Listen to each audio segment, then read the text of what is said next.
मुगलों के जाने के बाद सनातन समृद्ध हुआ, अंग्रेजों के जाने के बाद सनातन समृद्ध हुआ। समृद्ध होते ही जा रहे हैं हम तो। आप देख रहे हैं जहां जहां जिन मंदिरों में 10 साल पहले 100 लोग जाते थे, आज वहां 10,000 लोग जा रहे हैं। तिरुपति जी में आप जाएंगे, द्वारका धाम में आप जाएंगे, बद्रीनाथ जाएंगे, 2-2, 4-4 किलोमीटर लंबी लाइन लगती है, पंक्ति में दर्शन हो पाते हैं। तो हम इसे अच्छा मानते हैं, लेकिन और अच्छा कब होगा जब हम इसमें श्रद्धा और विश्वास और भक्ति को अत्यधिक देखेंगे। एक तो पर्यटन स्थल होते हैं और एक धार्मिक स्थान होते हैं। तो पर्यटन और धार्मिक स्थान, ये हम लोग ये मानते हैं कि धार्मिकता के साथ जाना चाहिए, आध्यात्मिक शक्ति प्राप्त करने के लिए जाना चाहिए। पर्यटन के लिए तो कश्मीर है, गोवा आदि हैं, शिमला, कहाँ कहाँ आप लोग सब जाते हैं, आप लोग सब जानते हैं, घूमने के लिए जाते हैं, वहां जाया जा सकता है। यहाँ तो केवल हमें देवत्व और परमात्म शक्ति को प्राप्त करने के लिए जाना चाहिए। इसलिए तीर्थों में, धर्म स्थानों में स्वच्छता तो हो, मंदिरों में पवित्रता हो, लेकिन वो पर्यटन के केंद्र न बने। वहां तो आध्यात्मिक व्यक्ति को ही जाना चाहिए, दर्शन के लिए ही जाना चाहिए, श्रद्धा भक्ति से जाना चाहिए। ये बात का जवाब दिया है।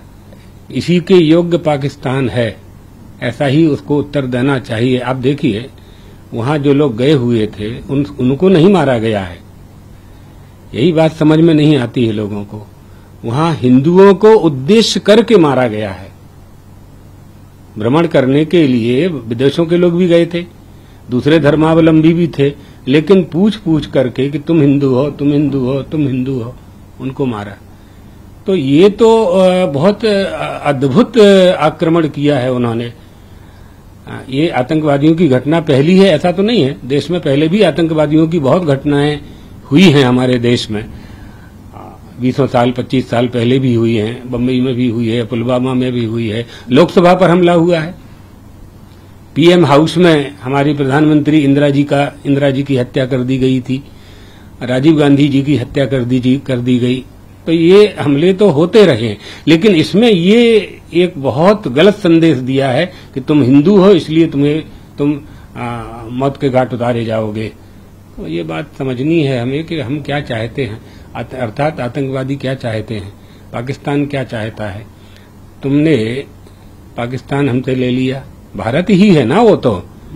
पाकिस्तान उन्होंने लिया या हमने दिया, अब वो तो पुरानी बातें हैं, उन पर नहीं जाते हैं, नहीं बहुत बहस का विषय खड़ा हो जाएगा। तो जब पाकिस्तान हमको आपने ले लिया तो हिंदुस्तान को तो हिंदुस्तान रहने दो, है ना। तो लेकिन उनको संतोष नहीं है। हमारी वृद्धि, हमारी अर्थनीति, हमारी राजनीति, हमारी कूटनीति, हमारी धर्म नीति, हमारी वृद्धि, हमारे देश की, राष्ट्र की उन्नति देखी नहीं जा रही है।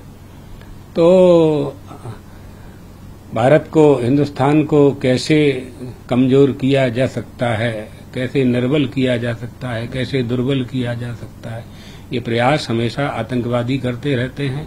और पाकिस्तान के द्वारा, बांग्लादेश के द्वारा भी ये प्रयास होते रहते हैं।